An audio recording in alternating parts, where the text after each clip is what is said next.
basically didn't have a job or a drive for 6 months. Symptoms of depression. There were so many variables with him. I was forced to make myself the constant. I gave everything. I was true, and I was as unwavering as I could be, despite the turmoil inside me. I'm grateful to him for giving me a chance at showing myself how I could sacrifice, compromise, and empathize. This was my first real relationship. Before it, I felt stringently entitled. Never felt like I had to do something I didn't like for anybody on earth.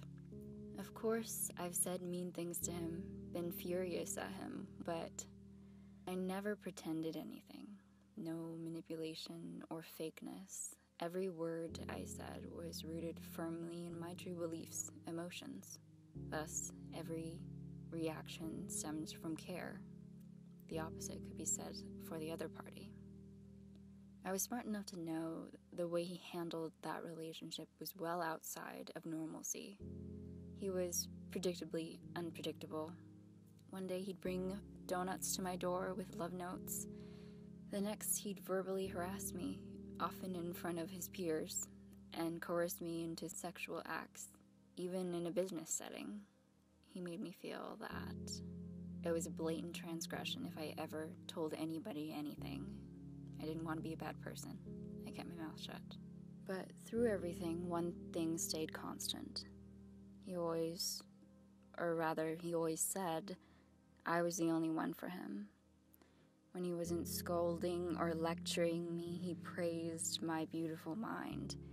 I thought he was brilliant as well. In a grotesque way, he is. Anyway, he'd hearken back to when it all started. The beauty of that story would put me under some sort of a spell. A week or two ago, the world finally caught wind of his lewd behavior. To be honest, I wouldn't have freed myself from his sovereign if not for this. It was the artist community who pioneered breaking the silence. I don't know what prompted it, but women began stepping forward. He kept asking me for nudes. He asked to fly me to him to have sex. So many things I heard. It was hard hearing it, but it was finally a reason that was potent enough to make me leave. And for that, I was relieved. He got a gorgeous hotel suite one time. I later found out he got his other girlfriend a suite. It was quite possibly the same room, and that makes my stomach turn. So many things like this I discovered.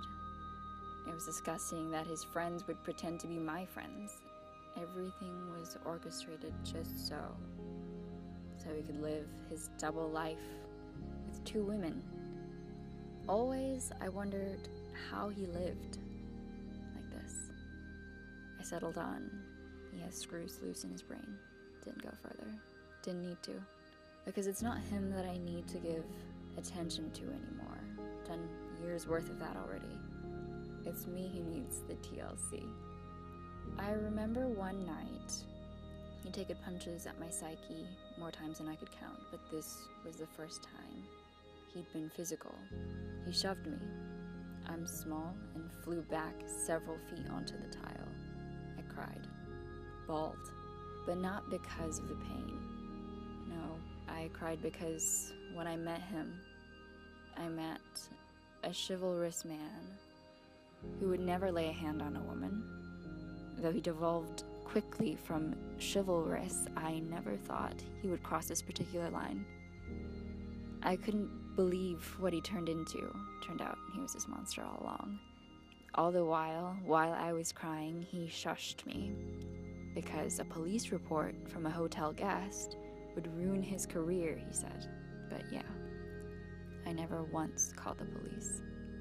If ever I thought something was off, he would have a compelling reason why it looked that way, how it was only a product of my paranoia. Gaslighting, they call it. But his paranoia, he made no attempt to mask it. Because of his paranoia, I had no friends. I always gravitated toward guys as friends. I pretty much let those friendships shrink until they vanished into oblivion. As for my girlfriends, he harassed them, pretended to be their friend as a good boyfriend to me, and,